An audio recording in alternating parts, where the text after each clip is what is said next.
The thing about Dusty Creek was that it died twice before it ever lived once. First time was when the silver ran out. Second time was when the Iron Brotherhood rode in and decided the town made a fine place to water their horses and bury their mistakes. By the summer of 1891, Dusty Creek wasn't a town so much as a collection of buildings too stubborn to fall down, populated by people too poor or too scared to leave. The Lucky Devil Saloon sat at the town's rotting heart like a cancer that wouldn't quit. Its windows were so thick with grime that daylight came through amber and sickly. The floorboards were stained with things nobody wanted to name. And on this particular afternoon, hot enough to make the air shimmer like bad liquor, the place was packed with the worst humanity had to offer. 23 men filled that room.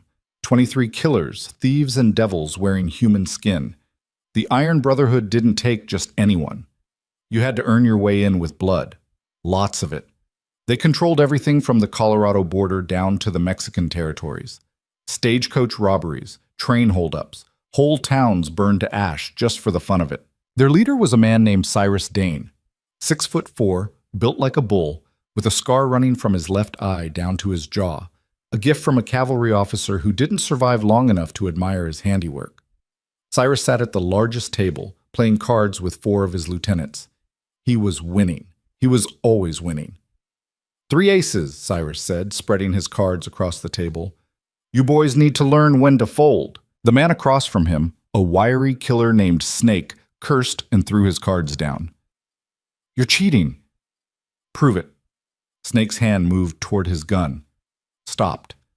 Cyrus hadn't moved a muscle, but his eyes had changed, gone flat and cold as January ice. Snake swallowed hard and pushed back from the table. Just saying. Just saying will get you killed, Cyrus replied, gathering his winnings. Think before you talk, Snake. That's free advice. The room returned to its normal level of menace, laughing too loud, drinking too hard, the kind of desperate celebration men indulge in when they know they're damned anyway. The bartender, a liver-spotted man named Gus, poured drinks with shaking hands and tried not to make eye contact with anyone. That's when the door opened.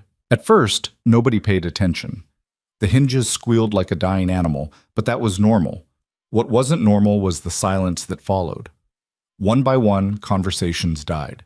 Card games stopped mid-deal. Even Cyrus looked up from counting his money. The man in the doorway didn't look like much. He was old. Ancient, really. Somewhere north of 60, but south of death by what seemed like pure stubbornness. His clothes were more holes than fabric. Trail-worn duster the color of dust, shirt that might have been white back when Lincoln was president, pants held up with rope. His boots were split at the seams. His hat had a hole through the crown that looked suspiciously bullet-shaped. But it was his face that made men reach for their weapons. Weather didn't cover it. His skin looked like cracked leather left in the sun too long. Deep lines carved paths through his cheeks and forehead, each one a story, most of them violent. His beard was long and unkempt, more gray than anything else. And his eyes. Lord, his eyes. Pale blue, almost colorless, like chips of winter sky. The kind of eyes that had seen things that broke most men. He limped when he walked. Favored his left leg. His right hand stayed close to his hip, where a gun belt should have been, but wasn't. No weapon visible, no knife, no nothing. Just an old man who looked like death had forgotten to collect him. We're closed, Cyrus said, not looking up from his money. The old man kept walking. His boots scraped against the floor with each step. Nobody moved to stop him, but nobody relaxed either. There was something wrong about him, something that set teeth on edge and made the air feel heavy. He reached the bar. Gus backed away like the old man was on fire. Whiskey, the old man said. His voice was rough as gravel, worn down by years of wind and silence. The good stuff. Not the piss you serve these boys. A few of the Brotherhood laughed at that. Nervous laughter, but laughter all the same. Didn't you hear the man? Snake called out. We're closed. This is a private establishment. The old man didn't turn around. Sign outside says Saloon. Saloon's open to the public. Pour the drink. Gus looked at Cyrus. Cyrus leaned back in his chair, studying the old man like he was a puzzle that needed solving. Old-timer, Cyrus said slowly. You've got about 10 seconds to turn around and walk back out that door before my boys help you leave. And they ain't gentle about it. I'm counting, Snake added, pulling his revolver and setting it on the table. 1, 2. The old man reached into his pocket. Every gun in the room cleared leather at the same time. 23 hammers pulling back in near-perfect unison. The sound was like bones breaking. But the old man didn't pull a weapon. He pulled out a coin, placed it on the bar with a soft clink. In the bad light of the lucky devil, the metal caught what little sun made it through the filthy windows and seemed to glow. Silver, but not regular silver, pure, brighter, and stamped with an image that made Gus suck in his breath. A star, 5 points, with a single word beneath it. Ranger. Sweet Christ, Gus whispered. The temperature in the room dropped about 20 degrees. Texas Rangers were one thing, Territorial Rangers were another, but the coin on that bar wasn't from any official organization. It was from before. From the time when the territories were so wild that the government couldn't control them, so they turned to men who were meaner than the Badlands themselves. Men who didn't ask questions or take prisoners. Men who dispensed justice with a bullet and called it righteous. There were stories about the Ranger coins, how you couldn't buy them or steal them. You had to be chosen. And once you carried one, you carried it until you died, which usually didn't take long because the kind of men who became Rangers tended to die violent. There were supposed to be only 13 coins ever made. Gus had seen one once in a museum in San Francisco, behind glass, with a placard explaining that the Rangers had been a necessary evil back in the dark times, before civilization took root. But that was history. The Rangers were gone. Dead. Every last one of them wiped out in the Copper Ridge Massacre 20 years ago, when the Garza cartel ambushed them in a canyon and left their bodies for the vultures. Where'd you get that? Cyrus stood up. His chair scraped against the floor. You steal that off a body? I was given it, the old man said. Long time ago, by men who are all dead now. So you looted it, from a corpse. Cyrus walked toward the bar, his boots hitting the floor like hammer strikes. That's grave robbery, old man. Hanging offense. They gave it to me before they died, when I was young, when I still believed in things. Snake laughed. You expect us to believe you're a ranger? You look like you can barely walk. The old man picked up the coin, held it to the light. His expression didn't change, but something flickered behind those pale eyes. Something old and cold and absolutely merciless. I'm the last one, he said quietly. All the others are dead. Have been for 20 years. Copper Ridge, Gus breathed. Copper Ridge, the old man confirmed, where the Garza cartel killed 12 Rangers in a single afternoon, left them bleeding in the dirt. Took 3 days for anyone to find the bodies. Cyrus had reached the bar now. He stood close enough to the old man that he could have reached out and snapped his neck with one hand. Instead, he studied the weathered face, looking for the lie. The story goes that all 13 Rangers died that day, Cyrus said carefully. No survivors. The story's wrong. The old man finally turned to face him. Up close, his eyes were worse. They didn't blink enough, didn't focus on anything in particular. They looked through you, past you, to something else entirely. One survived, just long enough to crawl out of that canyon and find the Garza cartel's hideout. Just long enough to kill every single man who'd been part of the ambush. 37 men, dead in a single night. The silence in the Lucky Devil was absolute now. Even the flies had stopped buzzing. That's a campfire story, Cyrus said, but his voice had lost its certainty. Nobody could kill 37 men alone. Not nobody. The old man's lips pulled back in something that might have been a smile if smiles could draw blood. Just one man. One very angry, very well-trained, very patient man who knew that sometimes justice doesn't come from a courtroom. Sometimes it comes from the dark. With a knife. And it doesn't stop until everyone responsible is meat. You're saying that was you. I'm saying I was there. I'm saying I remember every face, every name, every scream. The old man's voice never rose above conversational, but it filled the room like smoke. I'm saying that after I was done with the Garza cartel, there wasn't enough left to bury. I'm saying that I walked away from that night covered in so much blood that my horse didn't recognize me. And I'm saying that for 20 years, I've been trying to forget what I did, trying to be anything other than what I became. He placed the coin back on the bar. But some things don't wash off, he continued. Some things stay with you. And some men like you, Cyrus Dane, remind me that maybe I wasn't wrong. Maybe the world still needs monsters to hunt monsters. Cyrus's hand moved to his gun. How do you know my name? I know everyone's name in this room. I've been watching this town for 3 days, learning, preparing. The old man's voice remained calm, flat. I know you killed the sheriff last month when he tried to arrest one of your boys. I know you burned the church because the pastor refused to let you stable your horses there. I know you've been running guns to the Apache, taking payment and stolen women and children that you sell across the border. I know every crime, every victim, every sin. Then you know what we'll do to you, Cyrus said quietly. I know what you'll try to do. The old man turned back to the bar. Gus, the whiskey, please. Gus looked at Cyrus. Cyrus gave a tiny nod. Gus poured with shaking hands, sloshing half of it over the rim. The old man picked up the glass and downed it in one swallow. Didn't cough. Didn't grimace. 20 years, he said, setting the glass down.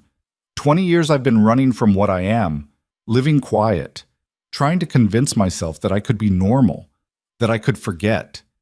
He laughed once, a bitter sound like tearing cloth. But you boys, you reminded me. You come into towns like this and you take what you want, and you hurt who you want, and you think nobody will stop you because the law is too scared and the people are too weak. We think that because it's true, Snake said from his table. It was true, the old man corrected. Until today. Cyrus pulled his gun, pressed it against the old man's temple. Last chance. Tell me who you really are. Tell me why you're really here. Tell me the truth, or I decorate this bar with your brain. The old man smiled. It was the saddest, most terrifying smile any of them had ever seen. My name, he said softly, is Elijah Cole. Some folks used to call me the Wraith of the Badlands. Others called me the Devil's Shepherd because I sent so many souls to hell. But mostly they just called me by my rank. He paused, his pale eyes fixed on Cyrus with an intensity that made the big man flinch. Ranger Cole, first class, badge number 7. And I'm here to give you a choice. What choice? Cyrus's finger tightened on the trigger. Leave this town by sunrise tomorrow, Elijah said. Ride out. Don't come back.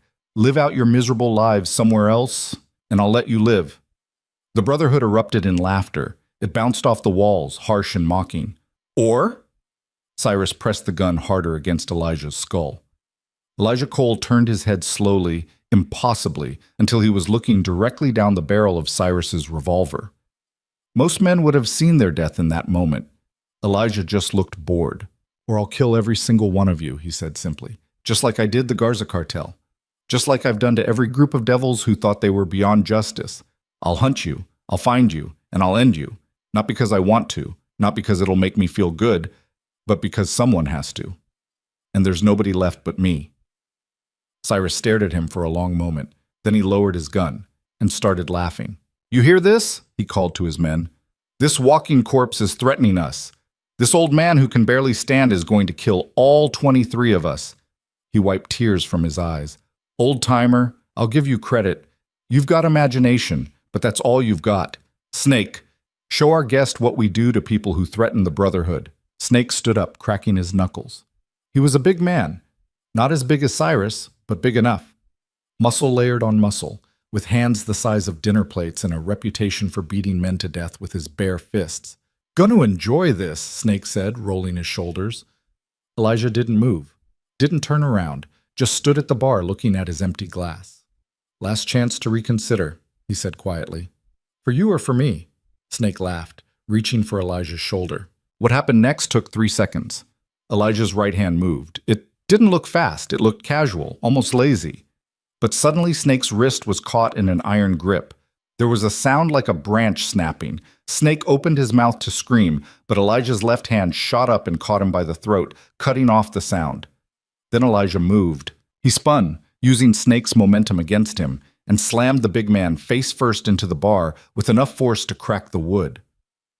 Blood exploded from Snake's nose. Before anyone could react, Elijah had twisted Snake's broken wrist behind his back and shoved him to the floor, one knee planted between his shoulder blades. The entire sequence lasted less time than it took for most of the Brotherhood to register that something had happened. Jesus Christ, someone whispered. Elijah looked up. His expression hadn't changed. Calm, almost serene. But his eyes had gone absolutely flat. The eyes of a man who'd turned off every human part of himself and become something else, something mechanical, something designed only to hurt and kill. "Anyone else?" he asked. 5 men went for their guns. Elijah moved again, and this time there was no pretending it was slow. He was across the room before the first gun cleared leather.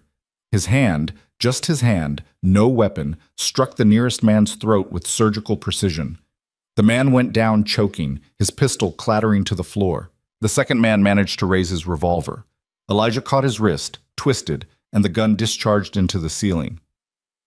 Before the echo faded, Elijah had driven his elbow into the man's solar plexus and swept his legs out from under him. The third and fourth men fired. They missed, not because Elijah dodged, because he'd already read their intentions in their body language and wasn't where they'd expected him to be. He was inside their reach, too close for guns to matter. A palm strike to one man's jaw, a knee to another's ribs. Both went down hard. The fifth man was smarter. He backed up, keeping distance, trying to get a clear shot. Elijah picked up the whiskey bottle from the bar and threw it in a single fluid motion. It hit the man square in the face, exploding in a shower of glass and alcohol. The man staggered back, blind and bleeding. Elijah was on him in an instant, disarmed him, threw him into the wall hard enough to leave a dent. Then he stopped, stood in the center of the lucky devil, surrounded by groaning, bleeding men, not breathing hard, not looking satisfied or angry or anything at all, just waiting. The rest of the Brotherhood stared at him in shock. 20 seconds. That's all it had taken. 6 men down, and the old man hadn't even pulled a weapon. "I was a ranger for 12 years, Elijah said into the silence. "I've forgotten more about fighting than most men ever learn. I've survived things that would kill normal people twice over, and I've got nothing left to lose except time." He looked at each of them in turn.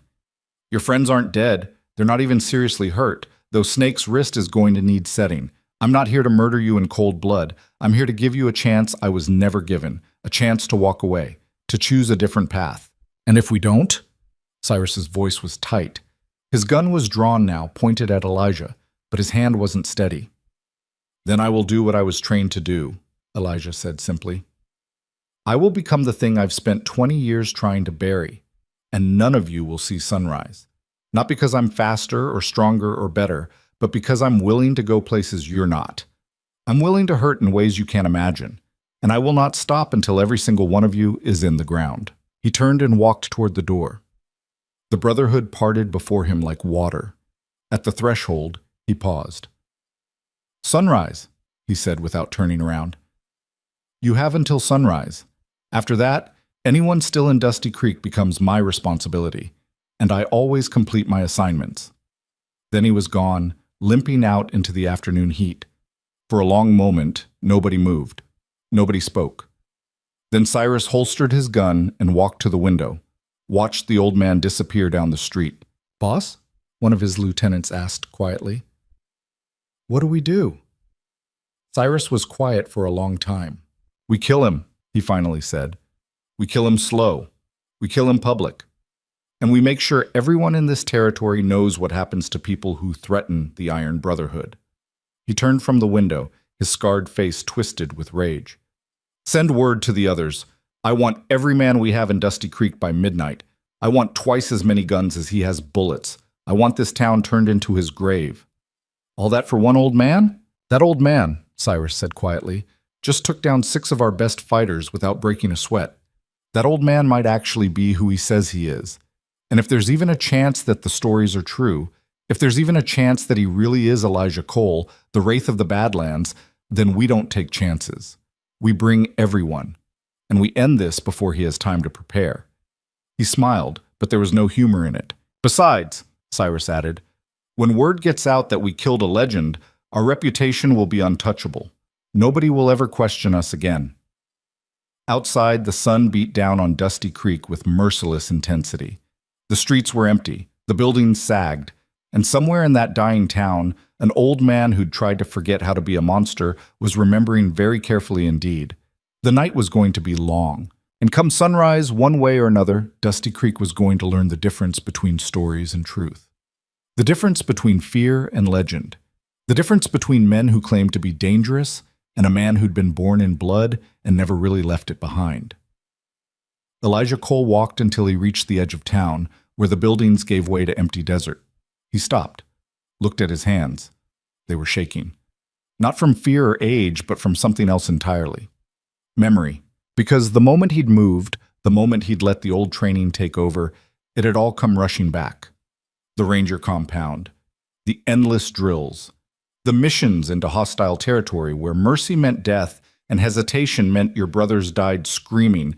The Copper Ridge Canyon. The ambush. The blood. And what came after. He'd told himself for 20 years that he could be normal, that he could put down the violence and walk away, that he'd earned peace. He'd been wrong. Some men are made for peace. They build, they nurture, they create, and some men are made for war. They break, they destroy, they end things. Elijah Cole had always known which one he was. He'd just been running from it, but tonight he'd stopped running. He looked back toward town, toward the lucky devil, toward the men who'd made the mistake of thinking that age meant weakness, that time meant safety, that legends were just stories people told in the dark. Sunrise, he said to the empty desert. I gave them until sunrise. He just hoped it would be enough time to do what needed doing, because come dawn, Dusty Creek was going to become a graveyard, and everybody in it would be on his conscience. Again, always, forever. Some sins don't wash off, they just pile up until you can't tell where you end, and the blood begins. Elijah Cole had learned that lesson a long time ago. Tomorrow, the Iron Brotherhood was going to learn it too. The sun was still high when Elijah found the widow's boarding house at the far end of town. It was a 2-story structure that leaned slightly to the left, as if the weight of years had finally become too much to bear.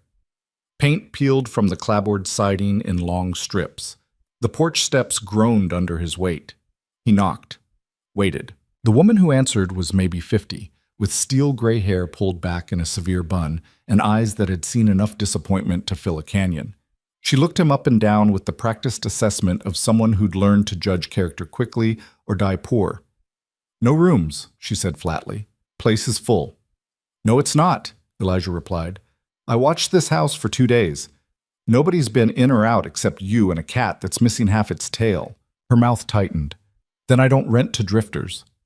I'm not a drifter. He paused, considering his next words carefully. I'm someone who needs a place to stay for one night. I can pay. With what? Promises? Elijah reached into his pocket and pulled out a small leather pouch, opened it. 5 gold eagles caught the afternoon light. The woman's eyes widened slightly. Where'd you steal that? I didn't steal it. I saved it. Over 20 years of not spending much. He took out 1 coin and offered it to her. One night, a room with a window facing the street, and I'll need to borrow your kitchen after dark. She stared at the coin, at him, back to the coin. What are you planning?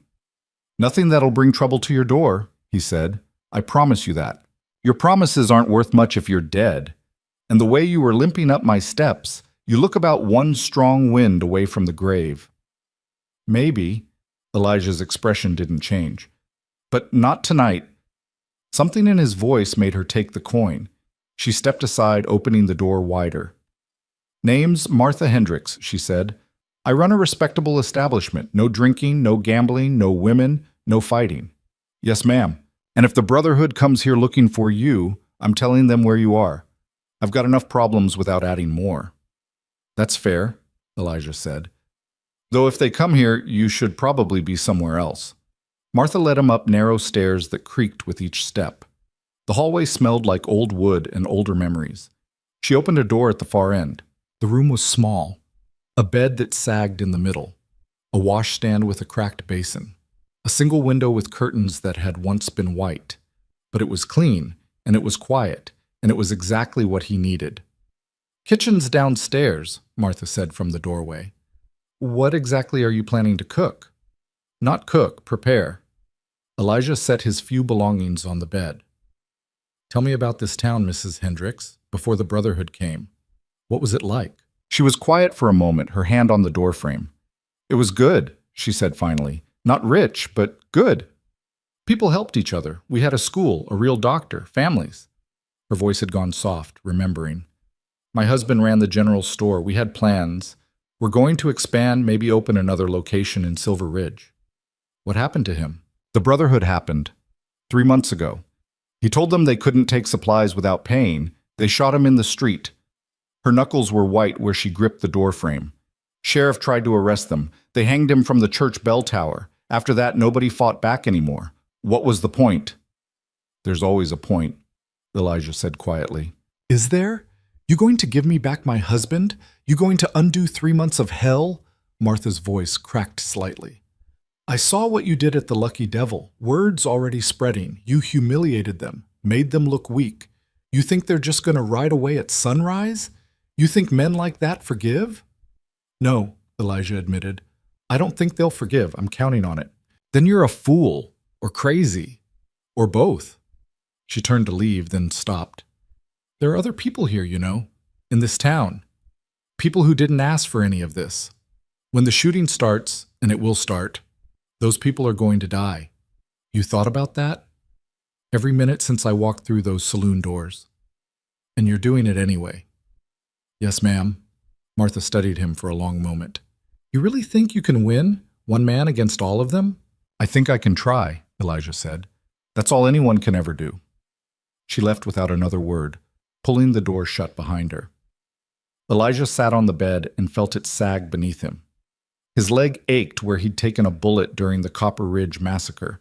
The wound had never healed right, left him with a permanent limp and a barometer for incoming weather. Right now it was screaming at him. He lay back and stared at the water-stained ceiling. Somewhere in the distance he could hear horses, lots of them. The Brotherhood was calling in reinforcements, just like he'd expected. They'd come at him with everything they had, 50 men, maybe more, against one old ranger who could barely walk without pain.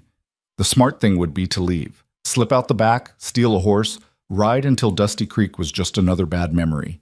He'd done it before, could do it again. But something had broken inside him at the Lucky Devil, some dam he'd built to hold back 20 years of guilt and rage and grief. When he'd moved, when he'd let the old training take over, it had felt right in a way nothing else had for 2 decades. Like he'd finally stopped lying to himself about what he was. He wasn't a farmer, wasn't a prospector, wasn't a peaceful man trying to make an honest living. He was a weapon, honed and sharpened and built for one purpose only. And weapons didn't retire. They just got used until they broke. The sun crawled across the sky.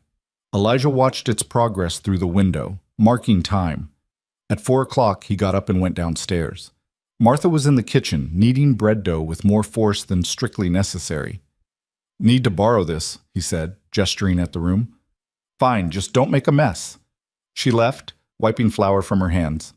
Elijah went to work. First, he checked the back door. Unlocked it, oiled the hinges so they wouldn't squeak, propped a chair against the wall nearby, close enough to grab if he needed to go out fast, far enough away not to be obvious. Then he moved through the house, checking sight lines. Which windows offered the best views of the street? Which walls would stop bullets and which wouldn't? Where a man could hide if he needed to? Where bodies would fall if things went wrong? It was old training, automatic, like breathing. By the time Martha returned, he was sitting at the kitchen table, drawing on a piece of paper with a bit of charcoal. What's that? She asked. Map of the town. He marked X's at various points. The Lucky Devil here, your boarding house here, the general store, the church, the stable, every building the Brotherhood uses. Why? Because if I'm going to do this, I need to know the ground, need to understand the terrain, need to plan for every variable. He looked up at her. How many people are left in this town?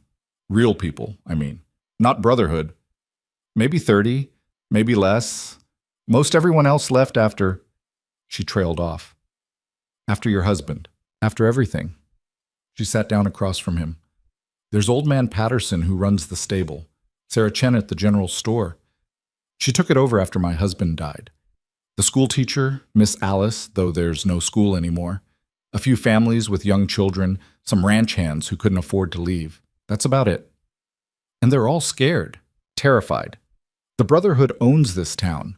Everyone knows it. The law won't help because there is no law. The nearest marshal is 3 days' ride, and even if you could reach him, he wouldn't come. Nobody wants to cross the Brotherhood. Elijah studied his map. What if they did? Did what? Cross the Brotherhood, Fight back. He looked at her. What if instead of running or hiding, they stood their ground? Martha laughed bitterly. With what? Most folks here don't even own guns. Those that do don't know how to use them. You're talking about farmers and shopkeepers going up against killers. I'm talking about training them, teaching them, giving them a chance. Elijah's voice was low but intense. The Brotherhood's coming tonight. I can feel it. They're going to ride in with everything they have, expecting to find one old man alone. But what if they don't? What if they find a town that fights back? You're insane.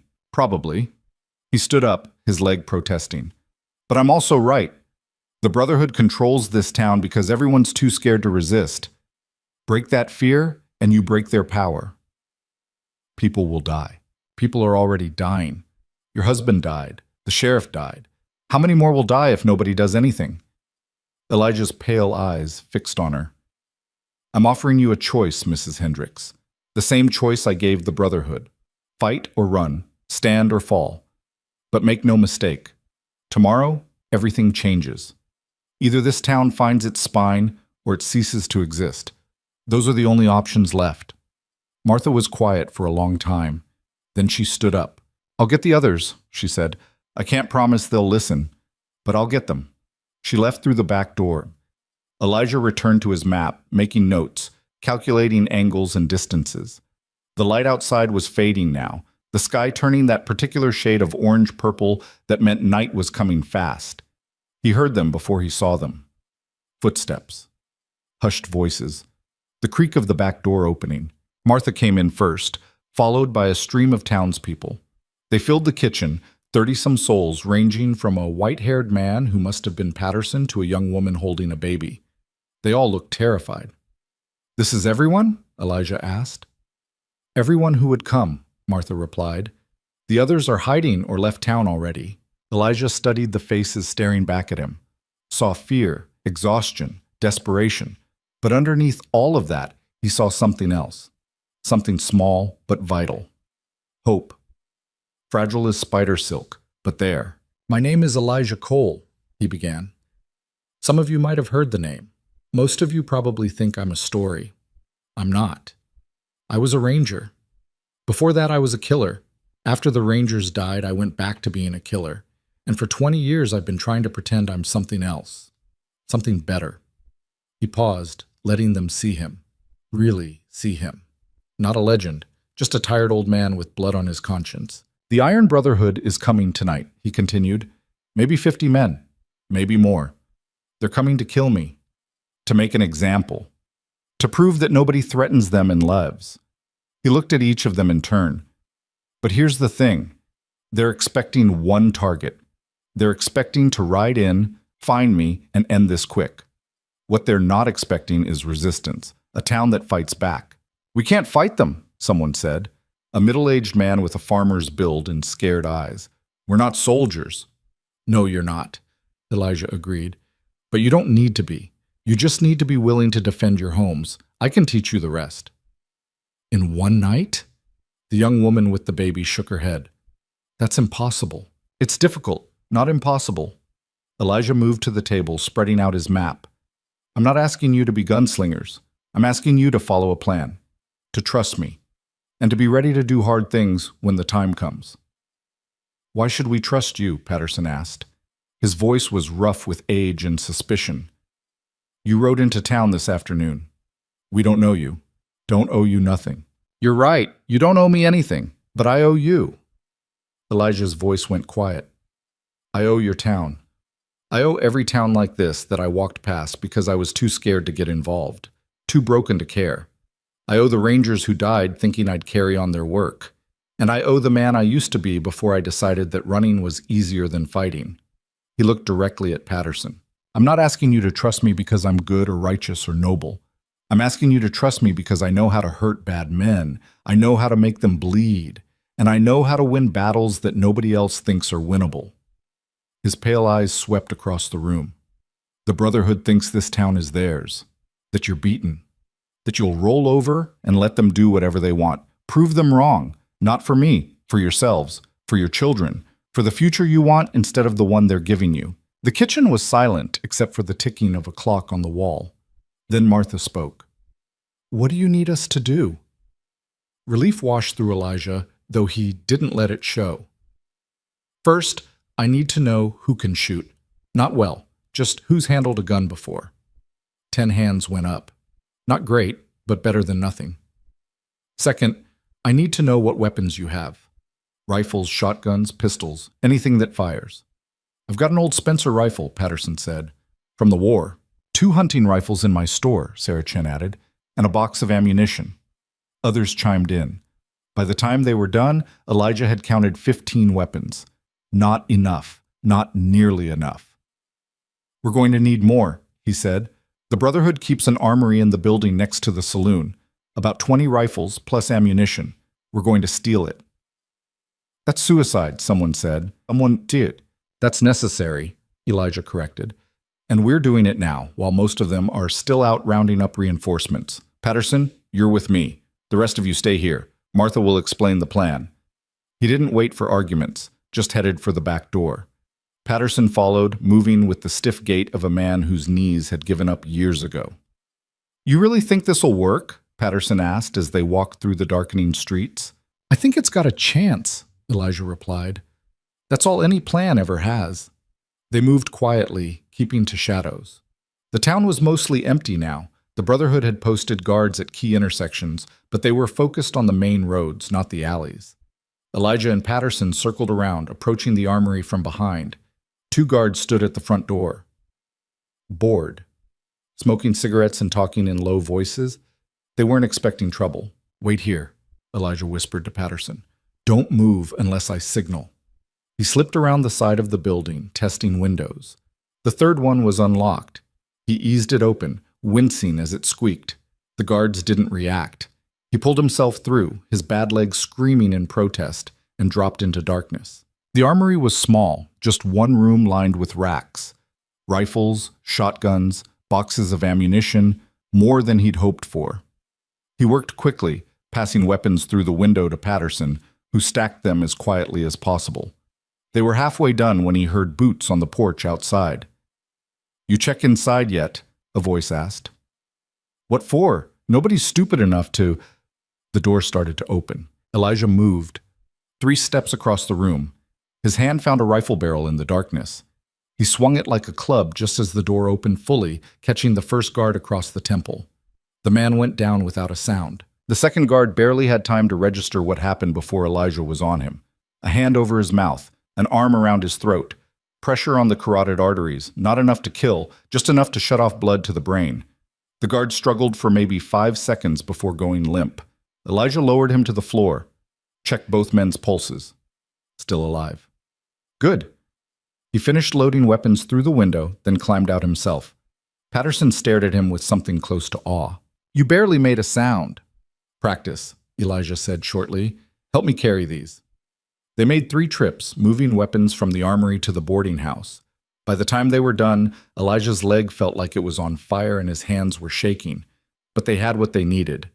The townspeople were still in the kitchen. Martha had organized them into groups. Elijah was impressed despite himself. "Listen up," he said, setting down the last rifle.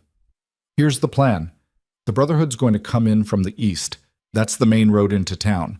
They'll ride straight down to the Lucky Devil expecting to find me there. They won't. Instead, they're going to find this town defended at every corner." He pointed to his map. "We're going to set up in 4 positions. The church bell tower. That gives us high ground and good sight lines. The general store. It's got thick walls and good cover. The stable. It controls the approach from the east. And the boarding house here. Our fallback position, if things go wrong." "How many people at each position?" Sarah Chen asked. 3 or 4. No more. You're not trying to win a fight at any one location. You're trying to slow them down, make them think twice, make them spread out. He looked at each of them. This isn't about killing as many as possible. It's about disrupting their charge, making them realize this won't be easy. Once they're scattered, once they're confused, that's when we have a chance. "And what will you be doing?" Martha asked. Elijah's smile was cold.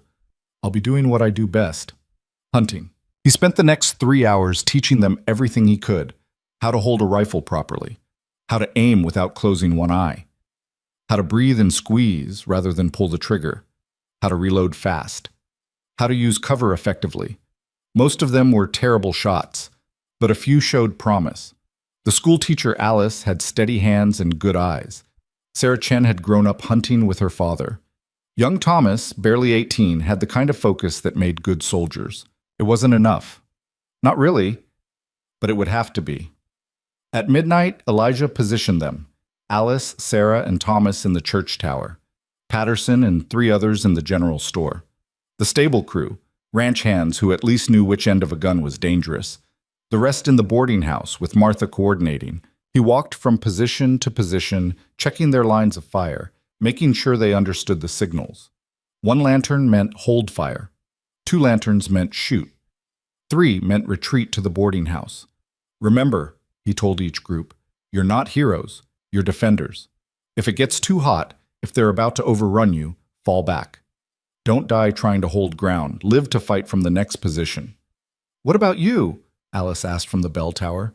Where will you be? Everywhere they're not, Elijah replied. That's the advantage of being alone. I can move, I can adapt. You just focus on your positions. He climbed down from the tower, his leg protesting every step, and made his way to the edge of town, found a spot with good visibility of the eastern road, sat down and waited. The night was cold. Stars burned overhead like distant fires. Somewhere a coyote called out, lonely and wild. The desert answered back with silence. Elijah checked his weapons. He'd taken 2 revolvers from the armory, a Winchester rifle, and a knife. Not much against 50 men, but he'd faced worse odds before. Copper Ridge had been worse. 13 Rangers against the entire Garza cartel. They'd been ambushed in a box canyon with no escape. Elijah had watched his brothers die one by one, had heard them calling for help that wouldn't come, had promised each of them that he'd make it right, and he had. 3 days later, he'd walked into the Garza compound alone. 37 men. He'd killed them all. It hadn't made him feel better, hadn't brought his brothers back, had just added 37 more ghosts to the collection that haunted his sleep. But it had been justice. Messy, violent, imperfect justice. And sometimes that was all you got. He heard them before he saw them. The rumble of hoofbeats. Lots of them. Then lights appeared on the horizon. Torches. Flickering like fallen stars. The Iron Brotherhood was coming. Elijah counted silently as they came into view. 40. 50. 60. More than he'd expected. They rode in a loose formation, confident and loud, laughing and passing bottles. They thought this would be easy. Good. Let them think that right up until the moment they learned otherwise. He watched them ride past his position, heading straight for town. Waited until they were committed. Then he stood up, raised his rifle, and fired a single shot into the air. The sound cracked across the desert like a breaking bone. Every head turned toward him. He fired again, this time aiming for the torchbearer at the front. The man jerked and fell from his saddle. The torch hit the ground, guttering out. Chaos erupted. The Brotherhood scattered, trying to locate the shooter in the darkness. Elijah was already moving, limping fast to a new position. Fired twice more. Saw another man fall. Then the church bells rang out. Martha signaled that they were in position. And all along the main street of Dusty Creek, from windows and rooftops and doorways, muzzle flashes lit up the night as scared townspeople found their courage and started shooting back. The Iron Brotherhood had expected to ride into a quiet town and kill one old man. Instead, they'd just ridden into a war. The first volley from the townspeople was more noise than accuracy. Bullets kicked up dirt 20 feet from the nearest rider. Windows shattered. A horse screamed and bolted, but the effect was immediate and total. The Brotherhood's confident charge disintegrated into confusion. "What the hell, someone shouted, cut off by another crack of gunfire from the church tower. This shot was better. Alice had taken her time, just like Elijah taught her. A man near the back clutched his shoulder and toppled sideways out of his saddle. His horse kept running, dragging him by the stirrup for 30 feet before he managed to kick free. Cyrus Dane wheeled his mount around, trying to make sense of what was happening. "It's a trap! Spread out! Find cover!" His men scattered like startled quail, diving behind water troughs and hitching posts and anything else that might stop a bullet. Return fire came fast and heavy, tearing chunks out of buildings and sending the townspeople ducking for cover. From his position at the edge of town, Elijah reloaded and moved again. He wasn't trying to kill. Not yet. He was hurting them, pushing them toward the center of town where the crossfire would be heaviest.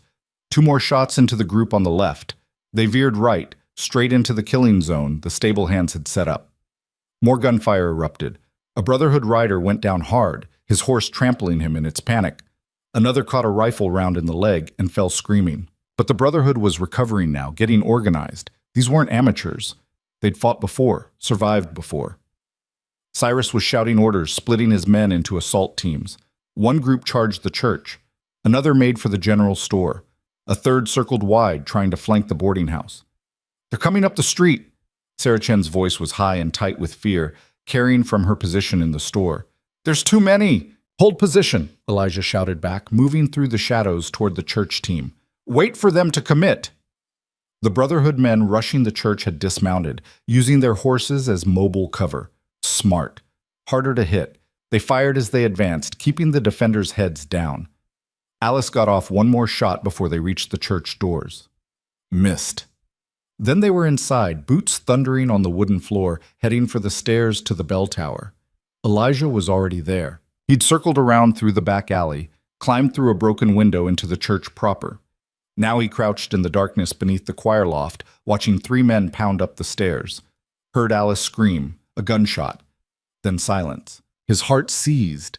He was moving before conscious thought caught up, taking the stairs 3 at a time despite his protesting leg. Burst into the bell tower to find Alice backed against the wall, rifle empty, facing down 2 Brotherhood men with drawn pistols. The third man was on the floor, blood spreading from his chest. Alice had gotten one after all. "Drop it, old man," one of the gunmen said without turning around. He must have heard Elijah's ragged breathing on the stairs. "Or we paint this tower with her brains." Elijah lowered his rifle, let it clatter to the floor. "Good. Now step where I can see you." He did. Hands raised, face calm. The gunman finally turned to look at him. Recognition flashed across his face. You're the one who—" Elijah threw the knife. He'd palmed it while raising his hands, old ranger trick. The blade tumbled twice and buried itself in the gunman's throat. The man made a wet gurgling sound and dropped. The second gunman spun, bringing his pistol around. Too slow. Elijah had already closed the distance, batting the gun aside with his left hand while driving his right fist into the man's solar plexus. The gunman doubled over, gasping.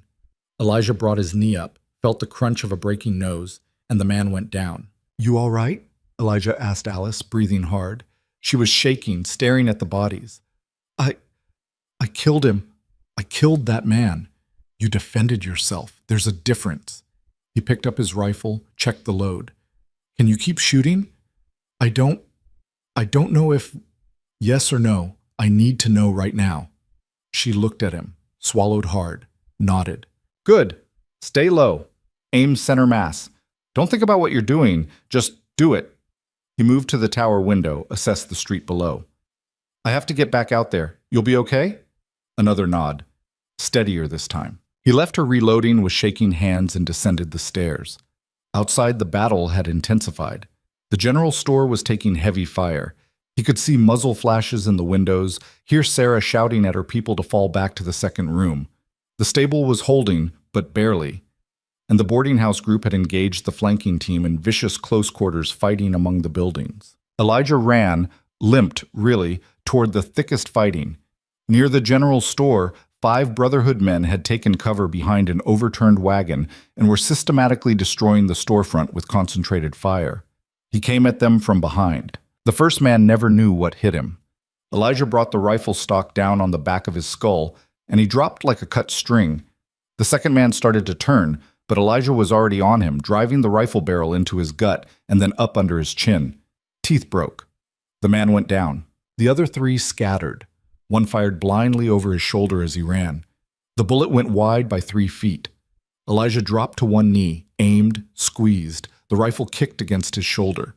The runner's leg buckled and he fell, screaming. The remaining 2 made it to cover behind a horse trough, started shooting back with more accuracy now that they had distance and target acquisition. Bullets whined past Elijah's head. He rolled behind the wagon they'd abandoned, came up firing, missed, fired again. The horse trough rang like a bell as his bullet punched through the metal. "Sarah!" he shouted. "You still in there?" "Barely," her voice came from inside the store. "We're almost out of ammunition. Fall back to the boarding house. Now. "What about you?" "I'll keep them busy. Go." He heard movement inside the store, boots on wood, whispered voices. Then the back door creaked open, and he glimpsed figures running through the alley. Good. The two men behind the horse trough were reloading. Elijah used the moment to break cover and sprint, limp rapidly, to the store entrance. Kicked the door shut behind him. Shoved a counter against it. Wouldn't hold long, but it didn't need to. Through the front window he could see Cyrus rallying his men in the middle of the street. They'd taken casualties. Elijah counted at least 8 bodies, maybe more. But they still had overwhelming numbers, and they were angry now. The easy fight had turned costly, and men like the Brotherhood didn't handle that well. "Burn them out!" Cyrus roared. "Torch every building until we find that old bastard!" Men scrambled to obey. Torches appeared, flames bright against the darkness. They advanced on the store where Elijah was holed up, on the boarding house, on the stable. This was the moment. The point where the plan either worked or everyone died. Elijah put 2 fingers in his mouth and whistled, loud and piercing, the signal. From the rooftops and second-story windows, he'd positioned people in earlier, positions the Brotherhood hadn't noticed in the chaos. More gunfire erupted. Not the scared, scattered shooting from before. Aimed, controlled. The people he'd trained weren't good shots, but at this range, with the Brotherhood bunched together in the street, they didn't need to be. 3 men went down in the first volley, 2 more in the second. The Brotherhood's advance faltered, broke. They scattered again, this time with real panic showing through the anger. "Where the hell are they all?" someone shouted. "I thought this town was empty." Cyrus was screaming orders, trying to maintain control, but his men were breaking. They'd signed up to kill one old man, not fight a fortified town. Some were already running for their horses. Others were taking cover wherever they could find it, shooting at shadows. Elijah slipped out the back of the store and worked his way around the perimeter of the fighting. He moved from shadow to shadow, using every bit of cover, picking his targets with care. The knife came out again. Then a pistol he'd taken from one of the men in the church tower. He wasn't counting bodies anymore. Wasn't thinking about anything except the next target, the next threat, the next second of survival. This was what he'd been trained for, what he'd spent 20 years trying to forget. But his body remembered, his hands remembered, that cold, calculating part of his brain that could look at another human being and see only angles and vulnerabilities and the most efficient way to end them. That remembered too. He caught a man trying to set fire to the boarding house, knocked him unconscious, and dragged him into an alley. Found 2 more reloading behind a rain barrel. They went down before they even saw him coming. Near the stable, he came across Patterson, bleeding from a cut on his forehead but still fighting. The old man had run out of ammunition and was swinging his rifle like a club at a Brotherhood member trying to gut him with a knife. Elijah shot the attacker. Patterson stumbled back against the stable wall, gasping. "You hit bad?" Elijah asked. "I'll live. More than I can say for—" He gestured at the bodies scattered around them. "This is insane. This whole thing is insane." "I know. Fall back to the boarding house. That's the rally point now." Patterson limped away. Elijah reloaded, counted his remaining ammunition. Running low. Everyone had to be running low by now. The question was who'd run out first. He found Cyrus near the Lucky Devil, surrounded by maybe 15 men, all that was left of his assault force that hadn't fled or died. They'd fortified the saloon, using it as their own strong point. Smart. It gave them cover and a clear field of fire down the main street. Elijah studied the situation from the shadows. Direct assault would be suicide. Even coming at them from multiple angles would cost too many lives. He needed something else, something that would break their will without breaking his people's bodies. Then he saw it. On the roof of the building next to the saloon, the same building where they'd stolen the weapons earlier, a water tower, old and rusty but still half full. If he could reach it, if he could damage it enough, if the water hit the saloon with enough force. Big if, lot of ifs. But he was out of better ideas. He circled wide, staying low, using every bit of cover between him and his target. Twice he had to wait while Brotherhood patrols passed. His leg was screaming at him now, demanding rest he couldn't give it. Blood soaked through his pants from where he'd torn something that probably needed stitching. His hands shook with exhaustion, but he kept moving. Reached the building. Found a ladder attached to the back wall, so rusted it looked like it might crumble at a touch. Started climbing. Each rung sent jolts of pain through his bad leg. Halfway up, his hand slipped on rust-flaked metal, and he nearly fell. Caught himself. Kept going. The roof was worse, rotted boards that creaked under his weight. He moved carefully, testing each step, making his way to the water tower. Up close, it was even more decrepit than it looked from below. Metal so corroded in places he could see through to the water inside. He pulled the knife and started working at the weakest point. The metal flaked away like old skin. He dug deeper. Water began to seep through, then stream. The tower groaned. Below, Cyrus was shouting at his men to hold position, to wait for the townspeople to exhaust their ammunition. "They're farmers, shopkeepers. They can't keep this up much longer." Elijah drove the knife in deeper, twisted. The metal shrieked. Then the tower burst. Thousands of gallons of water exploded outward in a wave that hit the lucky devil like a battering ram. The saloon's front wall buckled. Windows shattered. The porch collapsed. Men screamed as the flood swept them off their feet and slammed them into walls, furniture, each other. Elijah didn't wait to see the full effect. He was already climbing back down the ladder, racing against time in his failing body. Hit the ground and ran, limped toward the chaos. The Brotherhood men who weren't unconscious were staggering, soaked and disoriented. Cyrus was on his hands and knees, coughing up water, his hat gone and his face bleeding from a gash across his forehead.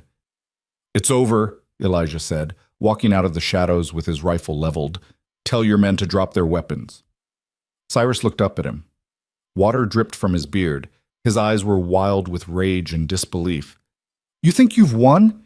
You think this ends here? I think you're beaten. I think your men are scattered. I think you've got two choices now, surrender or die." Elijah's voice was flat, empty. "I'm giving you the chance I didn't give the Garza cartel. Take it." For a long moment, Cyrus just stared at him.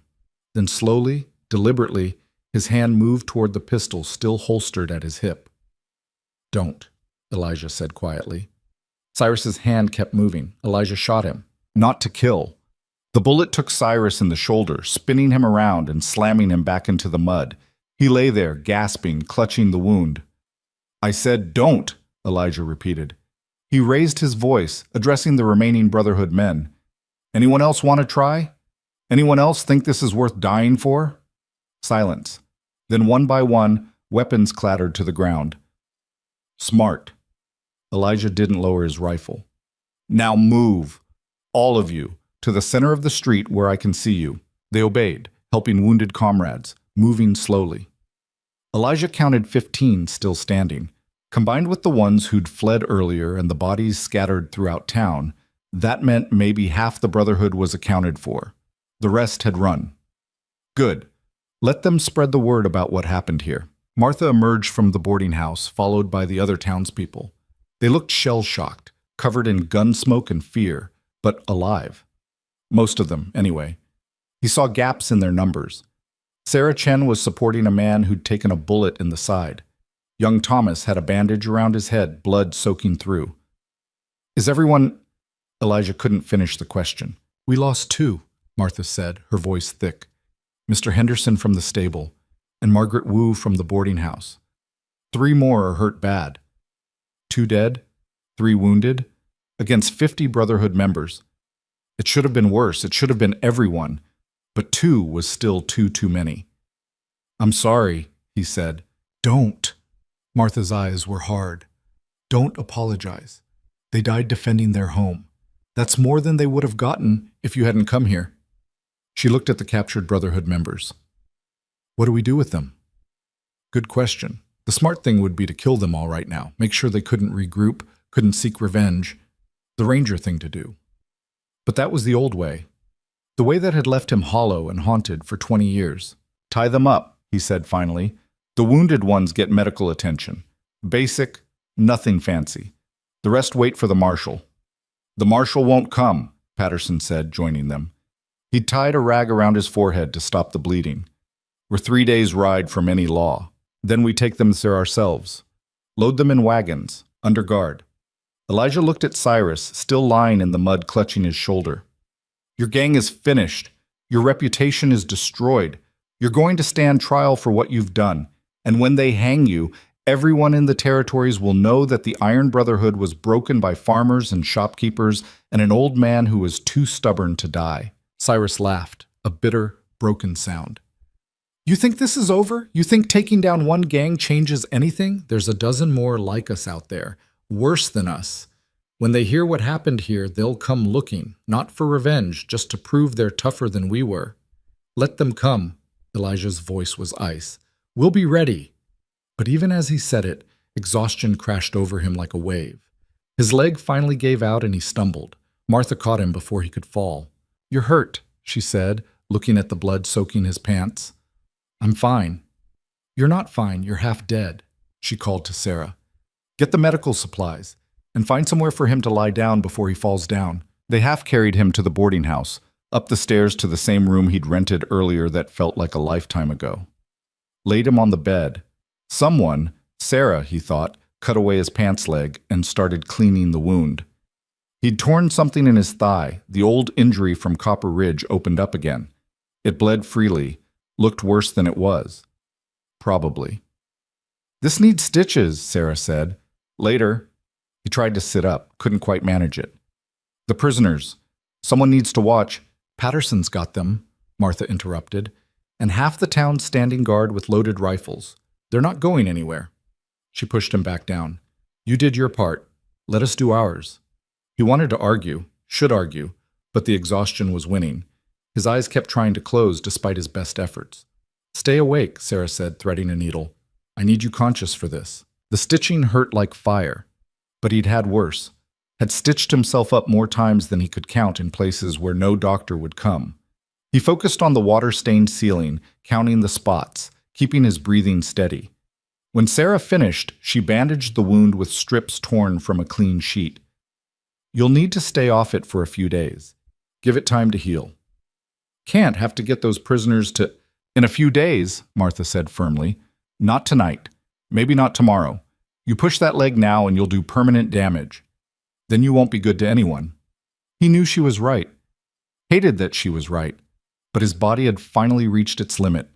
The adrenaline that had carried him through the fight was gone, leaving only pain and exhaustion. "The people who died," he said. "Henderson and Wu. Did they have family?" "Henderson had a sister in Denver. We'll write to her." Martha's voice softened. "Margaret had no one. That's why she stayed here. Nowhere else to go." Nowhere else to go. The story of Dusty Creek in 4 words. "Give them proper burials," Elijah said. "Whatever it costs, I'll pay." "You've paid enough." Martha stood up, smoothing her dress. "Get some rest. We'll wake you if anything changes." They left him alone in the room. Outside, he could hear voices. The town organizing itself, tending to wounded, securing prisoners, beginning the slow process of putting itself back together. He should be out there helping, should be making sure nothing was missed. But his eyes closed despite his intentions, and sleep took him under like a stone sinking into dark water. He dreamed of Copper Ridge, of the canyon walls closing in, of his brothers falling one by one while he lay bleeding among the rocks, unable to help, unable to do anything but watch them die, of the promise he'd made to their fading faces, of the night he'd kept that promise in blood and darkness, and of the face of the last man he'd killed that night. A boy, really, couldn't have been more than 17. The boy had looked at him with terror and confusion, not understanding why his death was necessary.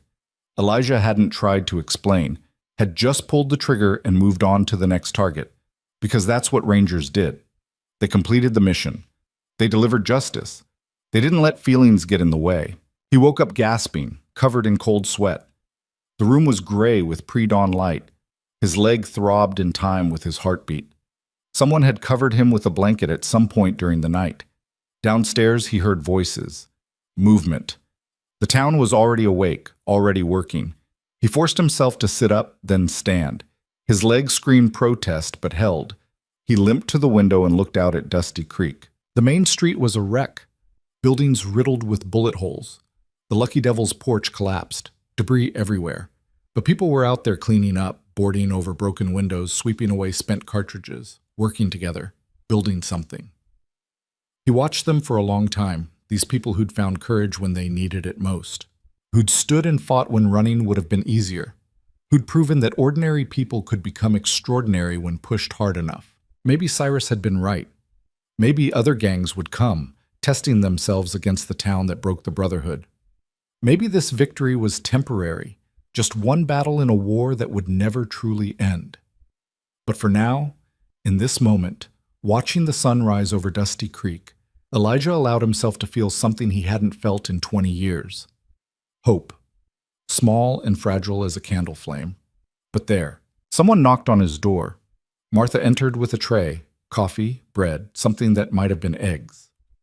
"You should be resting," she said, setting the tray on the washstand. "So should you." "I'll rest when I'm dead." She poured coffee into a chipped cup, handed it to him. "The prisoners are secured. We've got 24-hour watch rotation set up. Patterson's organizing a supply run to Silver Ridge. We need more ammunition and medical supplies, and someone needs to ride to the marshal's office, let them know what happened." "I'll go." "You will not. Your leg needs at least another day before you try riding." She gave him a look that brooked no argument. "Thomas volunteered. He's young, fast, and expendable if things go wrong. No offense to Thomas, but we can't afford to lose you right now." "I'm not that important." "You're exactly that important." Martha sat down on the edge of the bed. These people, they found something last night. Courage, maybe, or just the knowledge that they don't have to roll over when bad men come calling. But that's fragile. They need to see you here, recovering, planning the next steps. They need to know this wasn't just one lucky night. He sipped the coffee. It was terrible. Chicory mixed with burnt beans. Tasted like home. "What happens when I leave?" he asked quietly. "Because I will leave, Martha. Eventually. This isn't my town. These aren't my people. I was just passing through." "Were you?" She studied his face. "Or did you stop running long enough to remember why you became a ranger in the first place?" He didn't have an answer for that.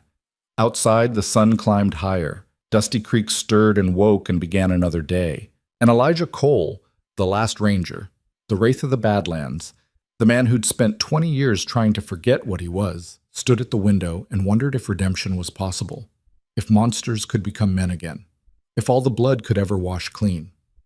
He didn't know. Probably never would. But for the first time in 2 decades, he was willing to try. Thomas rode out at first light, carrying letters to the marshal and enough provisions for a 3-day journey each way. Elijah watched him go from the boarding house window, coffee growing cold in his hands. The kid sat his horse well, rode with confidence. Young enough to still believe the law meant something, old enough to have earned the right to believe it after last night. "You think he'll make it?" Martha asked from the doorway. "If he doesn't run into trouble." Elijah turned from the window. "The Brotherhood scattered, but that doesn't mean they're gone. Some of them will be licking their wounds, planning their next move." "You think they'll come back?" "Eventually. Men like that don't forget." He limped past her, heading for the stairs. His leg protested every step, but staying idle felt worse. "Where's Cyrus?" "Locked in the root cellar under the general store. Sarah's got 3 men watching him around the clock." Martha followed him down. "He's been asking for you." "Has he now?" "Demanding, really. Says he'll only talk to you. Won't eat, won't cooperate with anything until he gets his conversation." Elijah stopped at the bottom of the stairs. "What do you think he wants?" "Does it matter? He's a prisoner. He doesn't get wants anymore." "Maybe." But Elijah's instincts were prickling. Men like Cyrus didn't ask for meetings unless they had leverage, or thought they did. "I'll talk to him, but I want someone else there. You, if you're willing." "Why me?" "Because you're smart enough to hear what he's not saying, and because if this goes wrong, someone needs to know what was said." They walked through town together. The morning was clear and cold, the kind of desert morning where every sound carried for miles. People were already working, repairing buildings, tending to the wounded, organizing supplies. A few nodded to Elijah as he passed. Most just stared, uncertain what to make of the old man who'd turned their world upside down. The general store had seen better days. Half its front windows were shot out, the door hung crooked on its hinges, and bullet holes decorated the walls like some kind of diseased constellation. But Sarah had swept away the glass and propped up the worst of the damage. The store was open for business, or what passed for it. "He's been quiet since midnight," Sarah said when they arrived. She looked exhausted, dark circles under her eyes.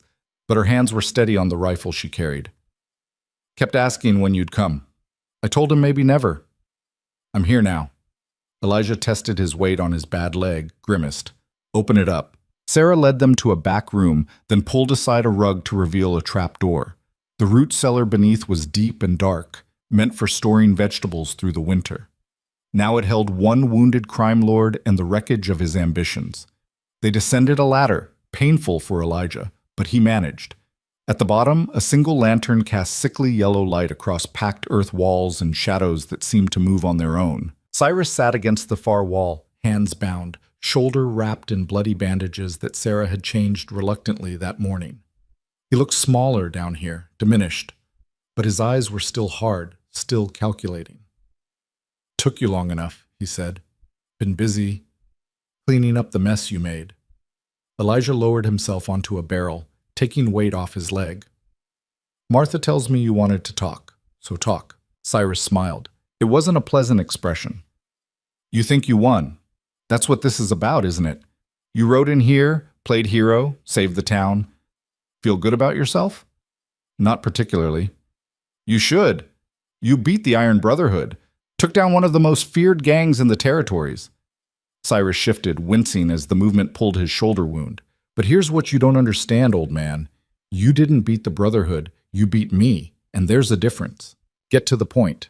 The point is that I'm one leader, one chapter. The Brotherhood has operations from here to the Mexican border, from the Colorado territories down to Texas. You think taking me down ends that? You think the other leaders are just going to pack up and go home? He laughed, a sound like grinding stones. They're going to come here, all of them, not to rescue me. They'll let me rot, but to make an example, to prove that what happened here was a fluke, an accident, something that won't happen again. Martha's hand tightened on her rifle. You're trying to scare us. I'm trying to save you. Cyrus looked directly at Elijah. Because I know what's coming. My second in command is a man named Rafe Garson. Makes me look like a Sunday school teacher. He's got 60 men under his direct control, and when he hears what happened here, he's going to see opportunity.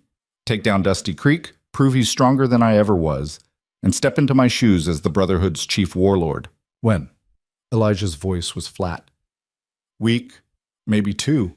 Takes time to gather forces, plan an assault, but he'll come. And when he does, your little victory here won't mean a damn thing. He'll burn this town to bedrock, kill everyone in it, leave their bodies in the street as a warning to every other town in the territories. Silence filled the root cellar like floodwater. Why tell us this? Martha asked finally. What's in it for you? Survival. Cyrus's smile faded. You're going to turn me over to the marshal. I'm going to hang. That's already decided. But Rafe doesn't know that yet. Right now, he probably thinks I'm still in control here, just lying low while I plan my revenge. If I can get word to him, tell him what really happened, tell him you've got twice the defenses you actually do, tell him there's rangers stationed here now, maybe I can buy you enough time to prepare. Or run. Your choice. And what do you get? A quick death instead of a slow one. Cyrus's voice dropped. Because if Rafe takes this town, he'll find out I'm the one who talked. And then he'll make sure my execution takes days instead of seconds. I've seen what he does to traitors. I'd rather hang clean. Elijah studied the man's face, looking for the lie, found only exhaustion and genuine fear. You really that scared of him? You don't understand. Rafe's not just mean. He's smart, strategic. I ruled through fear and violence. He rules through both those things, plus patience and planning. He's what the Brotherhood would be if it grew a brain. Cyrus leaned forward as much as his bindings allowed. He's what you would be if you'd stayed a monster instead of trying to become human again. The words hit harder than Elijah wanted to admit. How do we know you're not lying? Martha asked. How do we know this isn't some trick to get us to lower our guard? You don't. But ask yourself, what do I gain from lying? I'm already beaten, already captured, already dead. Cyrus's eyes never left Elijah's. I'm giving you the only thing I have left to give. Information, a warning. Use it or don't. But when Rafe rides in here with 60 armed men, don't say I didn't try. Elijah stood, his legs screaming protest. I'll think about it. Don't think too long. Every day you wait is a day Rafe gets closer. They climbed back out of the cellar, replaced the trap door, rolled the rug back over it. Sarah followed them outside into the morning sun that felt too bright, too clean after the darkness below. "You believe him?" Sarah asked. "Unfortunately, yes." Elijah squinted against the light. "He's too scared to be lying, and what he said makes sense. The Brotherhood's bigger than just Cyrus's crew. Taking down one leader doesn't end the organization." "So what do we do?" Martha's voice was carefully controlled, but Elijah heard the fear underneath. "We prepare, same as before, but better. We've got time now, a week, maybe 2. We use it." He looked at both women. "But first we need to tell everyone. Let them decide if they want to stay and fight or leave while they still can." "You'd let them leave?" Sarah sounded surprised. "I'd insist on it for anyone with children or anyone who can't fight. This isn't their battle. Wasn't supposed to be in the first place." Elijah started walking back toward the boarding house. "Call a meeting, this afternoon. Everyone who survived last night deserves to know what's coming." They gathered in the church, the only building big enough to hold everyone and still relatively intact despite the battle damage. 30 people, give or take. Some bandaged, some exhausted, all wary. They'd survived one impossible fight. The prospect of another didn't sit well. Elijah stood at the front, leaning on a cane Sarah had found for him. His leg throbbed with every heartbeat, and standing felt like a special kind of torture. But he forced himself upright. These people deserved to see him strong, even if it was a lie. "I've got bad news," he began. No preamble, no sugarcoating. "The Brotherhood's not finished. What we fought last night was one faction, one leader. There are more." He told them what Cyrus had said, about Rafe Garston, about the inevitable retaliation, about the odds they'd be facing if they chose to stay. The silence when he finished was heavier than the cellar's darkness. "How many men?" Patterson finally asked. 60. Maybe more if they pull in favors from allied gangs. "Against how many of us? 25 who can fight? 30? Patterson's laugh was bitter. "We barely survived last night, and that was with surprise on our side. How do we beat twice as many when they know we're here?" "Same way we did before. Preparation. Strategy. Using the terrain to our advantage." Elijah met each person's eyes in turn. "But I'm not going to lie to you. This will be harder, bloodier. Some of you won't survive. Maybe none of us will. That's the reality." "Then why stay?" a woman asked, middle-aged, holding a baby that had somehow slept through the whole meeting. "Why not just leave, find somewhere safe?" "Because there is nowhere safe." Martha stood up from her pew. "Because the Brotherhood, or gangs like them, control everywhere in these territories. We run from here, we'll just end up in another town under another gang's thumb. At least here, we know the ground. We've got defenses. We've got each other." "We've got an old man with a limp and a bunch of farmers who barely know which end of a gun to point," someone else said. Not hostile, just honest. "You've also got experience now," Elijah said. "You fought last night. You know what it feels like. That's worth more than you think. Soldiers aren't born knowing how to fight. They're made, one battle at a time. And if we lose, then we lose fighting for something that matters. For our homes. For our right to exist without fear." He paused. "But I don't plan on losing." "What's the plan then?" Thomas had returned sometime during the meeting, covered in trail dust. "Because I rode 12 hours to get to the marshal's office. Know what I found? Empty. The marshal quit 2 months ago. Nobody's replaced him yet. We're on our own." The news settled over the crowd like a shroud. "Then we make our own law," Elijah said. "We defend ourselves. And we do it so thoroughly that every other gang in the territories thinks twice before coming here." "One speech doesn't make us an army," Patterson said. "No, but training does. Organization does. Determination does." Elijah straightened despite the pain. "I'm giving you a choice. Anyone who wants to leave, families with children especially, I'll personally escort you to Silver Ridge, or wherever else you want to go. No judgment, no shame. You've already done more than anyone had a right to ask. But anyone who stays needs to understand what that means. We've got maybe 10 days before Rafe arrives. 10 days to turn this town into a fortress. 10 days to become soldiers. And that means following orders, working until you drop, and trusting that I know what I'm doing." "Do you?" someone asked. "Know what you're doing?" Elijah smiled grimly. "I've been training soldiers and killing bad men since before most of you were born. Yeah, I know what I'm doing." The meeting broke up with no clear consensus. Some left immediately to pack, others stayed, asking questions, making plans. By nightfall, 8 families had departed.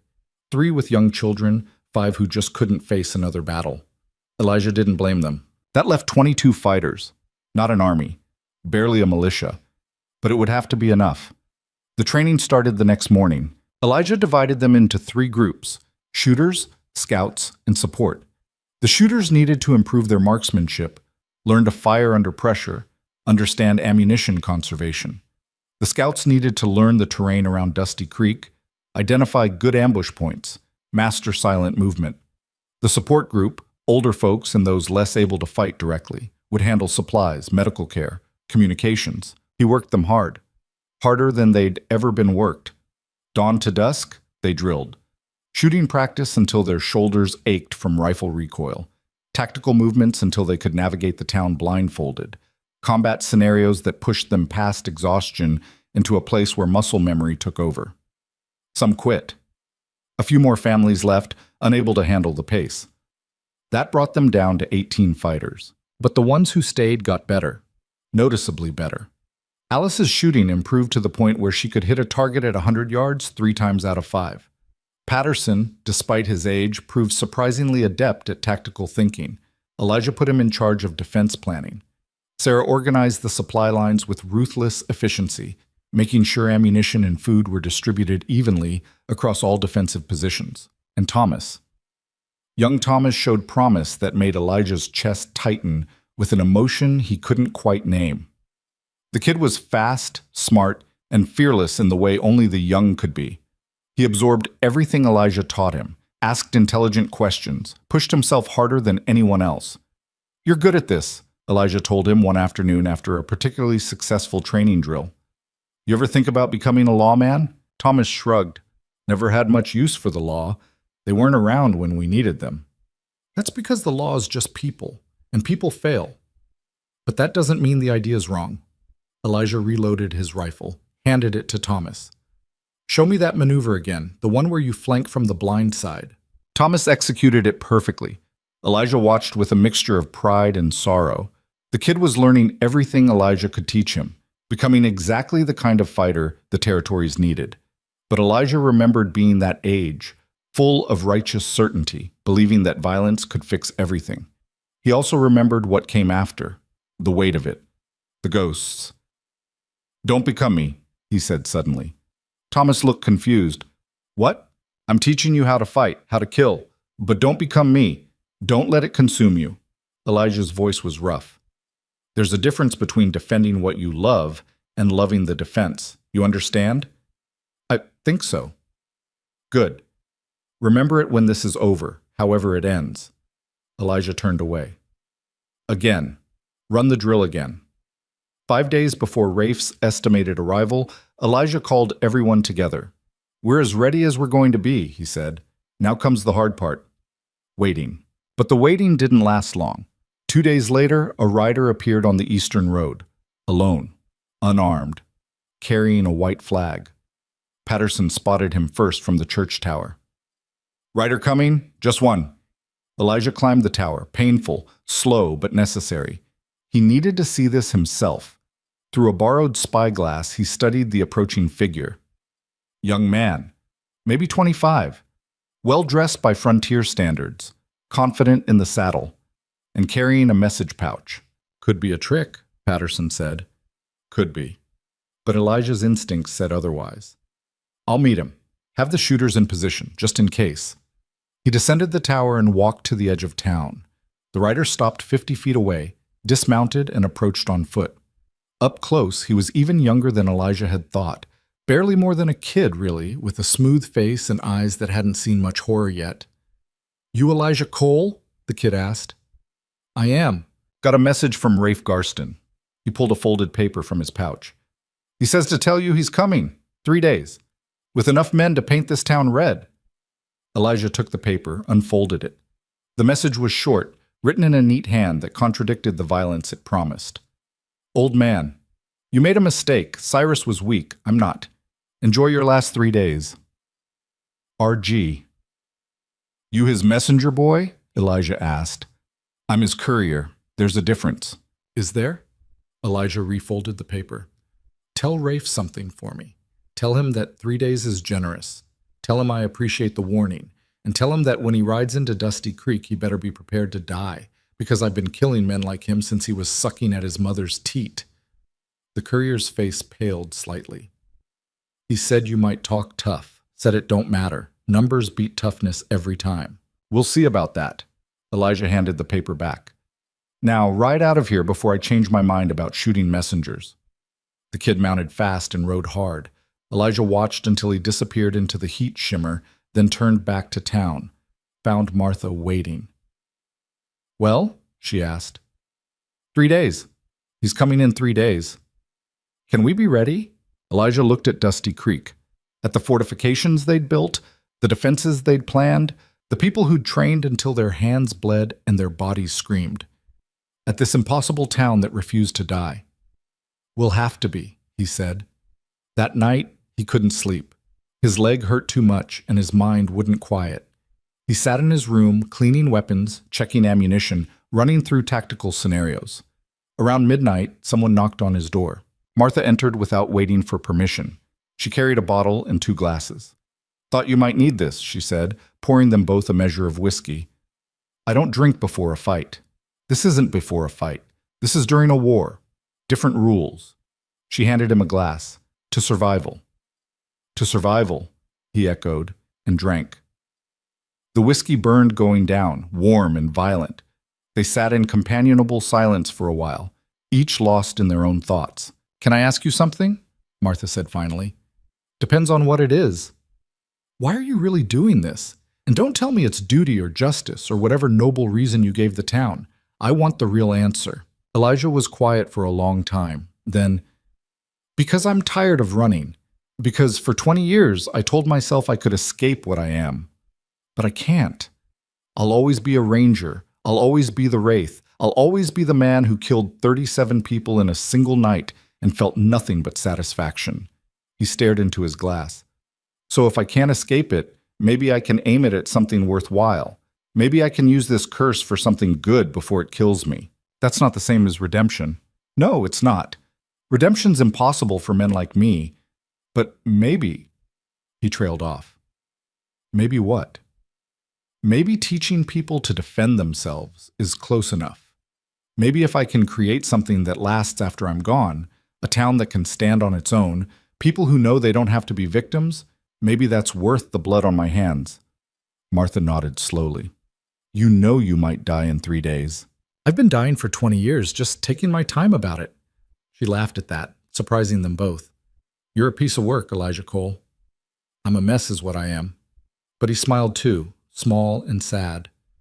Thanks for the drink. Thanks for everything else. She stood, leaving the bottle. Get some sleep. We'll need you sharp when Rafe arrives. After she left, Elijah poured himself another glass, raised it to the darkness. To the Rangers, he said quietly. All 13 of you bastards. Hope I'm making you proud, or at least not embarrassing your memories too much. The darkness didn't answer. It never did. But somewhere in that silence, Elijah thought he felt something shift. Some weight he'd been carrying for 2 decades growing just slightly lighter. Maybe redemption wasn't possible, but maybe, just maybe, he could earn something close to peace, if he survived the next 3 days. The 3 days passed like water through cupped hands. Too fast, never enough time, always slipping away. Elijah spent every waking hour preparing the town, checking defenses, running drills until people moved on instinct rather than thought. He barely slept. His leg had stopped hurting, which worried him more than the pain had. That meant either it was healing or he damaged nerves beyond repair. Either way, there wasn't time to care. On the morning of the 3rd day, he stood on the church tower watching the eastern horizon. The sun was climbing, turning the desert from purple to gold to that particular shade of merciless white that promised another scorching afternoon. Thomas joined him, carrying 2 canteens of water. Anything? The kid asked. Not yet, but they'll come. Elijah took the offered canteen, drank. The water was warm and tasted like metal. You scared? Terrified, Thomas admitted. But also, I don't know. Ready? Is that wrong? No, that's good. Fear keeps you sharp. Overconfidence gets you killed. Elijah lowered the canteen. Remember what I taught you about hesitation. Don't hesitate, but don't rush either. Move with purpose. Good. And if things go wrong, fall back to the boarding house. Regroup. Don't try to be a hero. Perfect. Elijah clapped him on the shoulder. You're going to be fine. Better than fine. What about you? The question caught Elijah off guard. What about me? Are you going to be fine? Thomas looked at him with an intensity that made Elijah uncomfortable. Because you're planning something you haven't told the rest of us. I can see it in how you've been positioning people, how you've been moving. Smart kid, too smart. I'm doing what needs to be done, Elijah said carefully. That's not an answer. It's the only answer I've got. Elijah turned back to the horizon. Go check on the western defenses. Make sure everyone's awake and alert. Thomas hesitated, clearly wanting to press the issue. Then he nodded and descended the tower. Elijah watched him go, feeling something twist in his chest. The kid reminded him of the younger Rangers back before Copper Ridge, full of righteous fire and belief that they could change the world. Most of them had died believing that. The ones who survived learned different. Around noon, Patterson climbed the tower with news. Cyrus wants to talk to you again, says it's urgent. Elijah descended carefully, his legs stiff from standing too long. They made their way to the general store, down into the root cellar where Cyrus had spent the last week in darkness. The crime lord looked worse than before. His shoulder wound was healing poorly despite Sarah's efforts. Infection had set in, turning the skin around the bandages an ugly red-purple.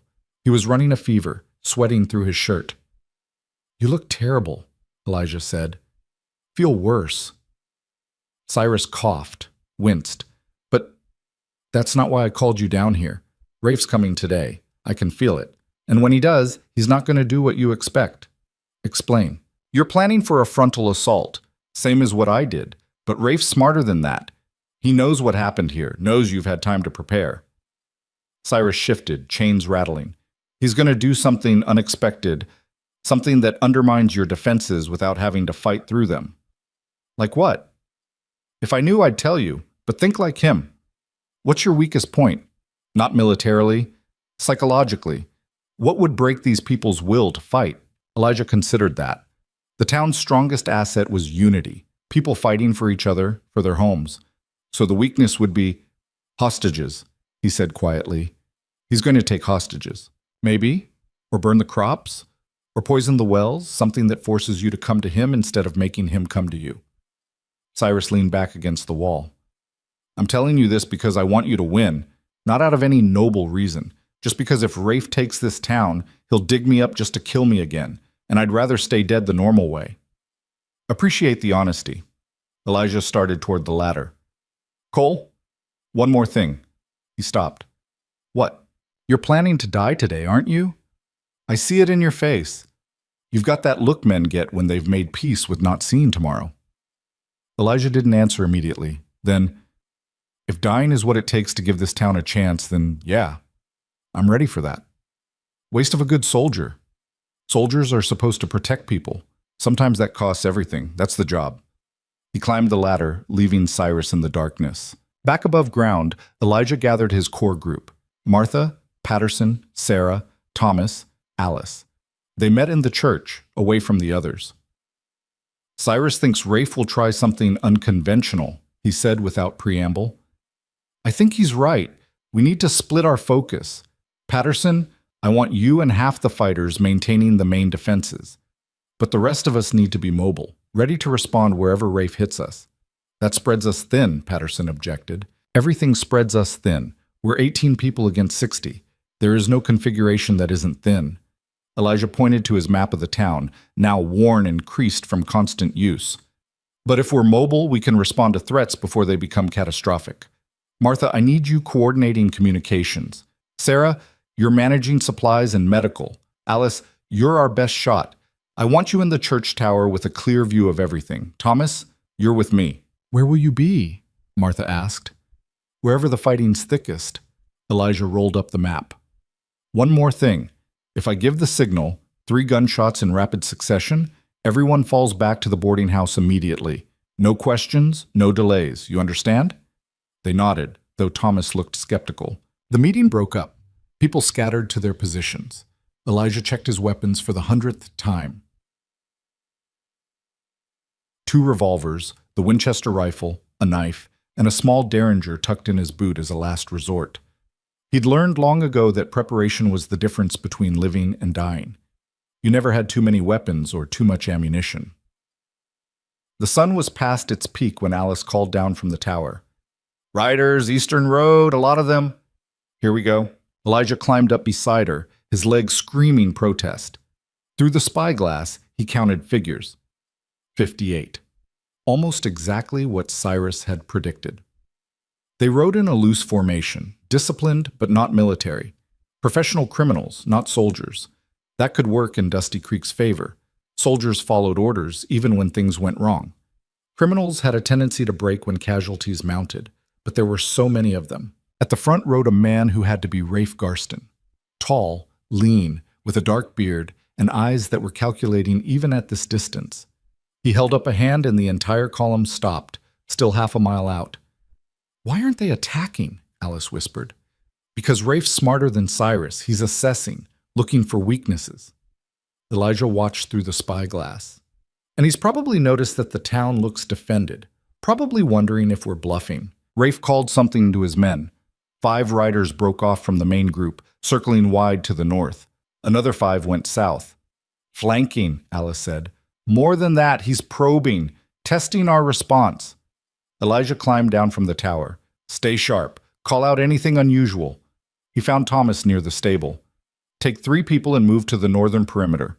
Don't engage unless you have to, but I want to know what those riders are doing." Thomas gathered Sarah and 2 ranch hands, disappearing between buildings. Elijah moved to the southern edge of town, where Patterson had positioned himself with 4 fighters. "See them?" Patterson asked, pointing to the 5 riders circling in the distance. "I see them. Hold position. Don't shoot unless they enter the town proper." But the riders didn't enter. They just circled, staying well out of rifle range, clearly counting buildings and defensive positions. After 10 minutes, they rode back to rejoin the main force. Rafe was learning everything he needed to know without firing a shot. "This is bad," Patterson muttered. "He's too smart. He's not going to charge in blind like Cyrus did." "No. He's going to do something clever." Elijah's mind raced, trying to think 3 moves ahead. What would he do in Rafe's position? How would he break a defended town without excessive casualties? Then he heard it, a sound that made his blood run cold. Children crying. He ran, limped, back through town toward the sound. Found a small crowd gathered near the edge of the settlement. Thomas was there, his face pale with rage. "What happened?" Elijah demanded. "Those riders to the north. They weren't scouting." Thomas's hands were shaking. "They grabbed the Morrison kids. 2 of them were playing in the wash north of town. The riders just took them." "No." Elijah felt something crack inside his chest. He'd positioned everyone to defend the town itself, hadn't thought about the approaches, the blind spots where children might wander. "When?" he asked, his voice deadly calm. "Maybe 5 minutes ago. Their mother just realized they were missing." Mrs. Morrison was being held back by 2 other women, sobbing, trying to break free and run after her children.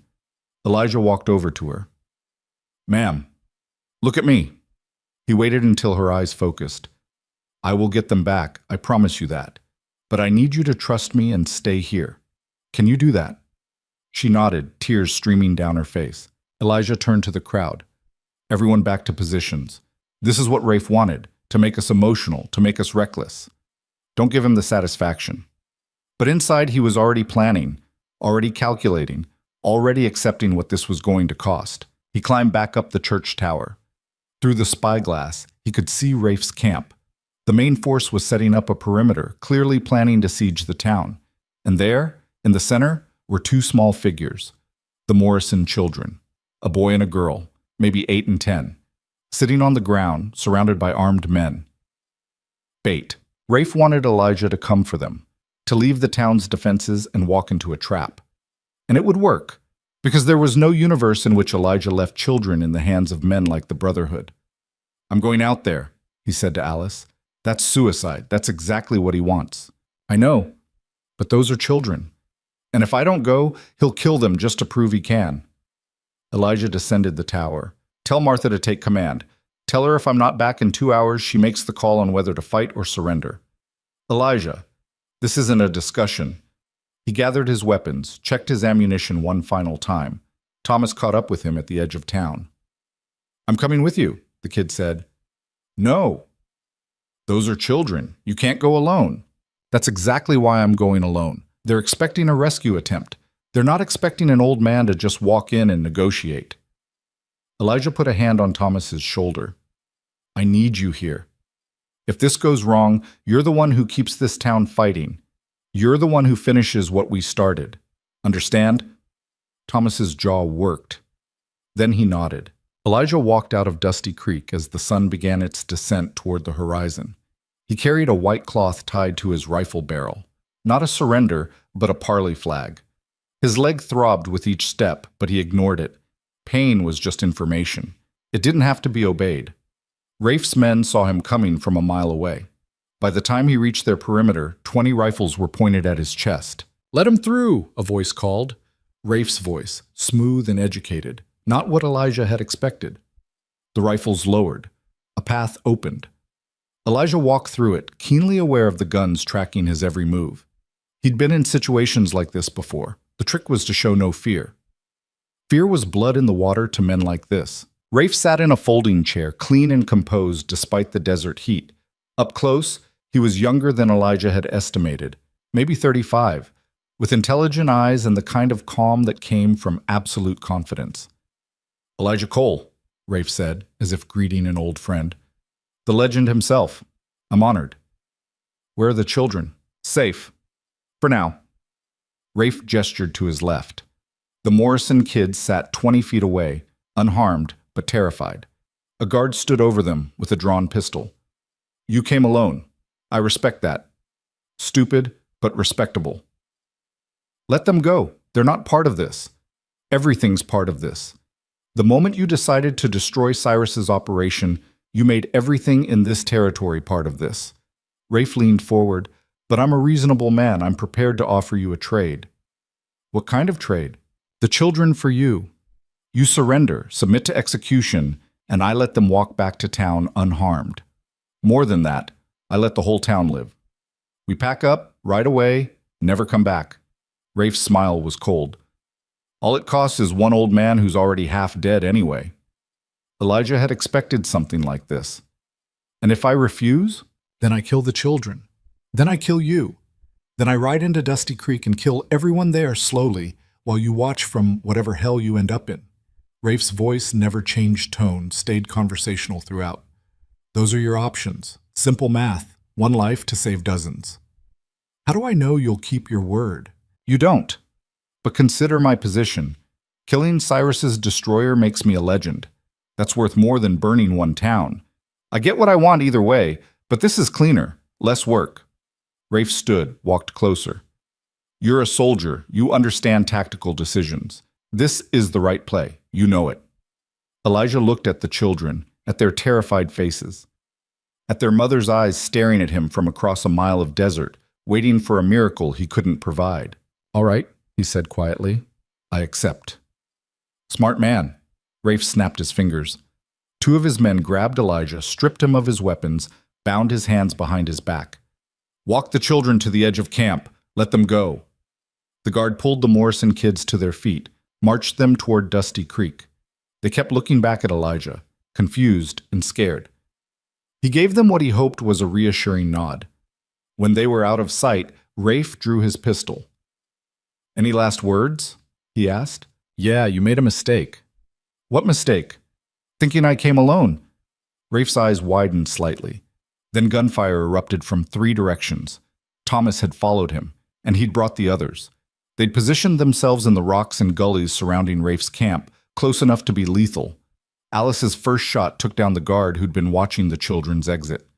Patterson's team hit the eastern perimeter. Sarah's group struck from the west. Chaos exploded across the camp. Rafe's men scattered, returning fire, but they'd been caught flat-footed.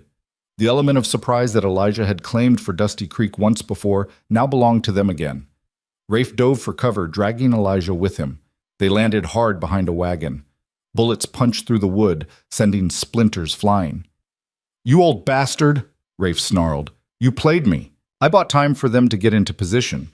Sometimes that's all a soldier can do." Elijah's hands were still bound, but his feet were free. He drove his boot into Rafe's knee, felt something crunch. Rafe howled, and his grip loosened. Elijah rolled away, struggling to his feet. A Brotherhood member charged him, knife drawn.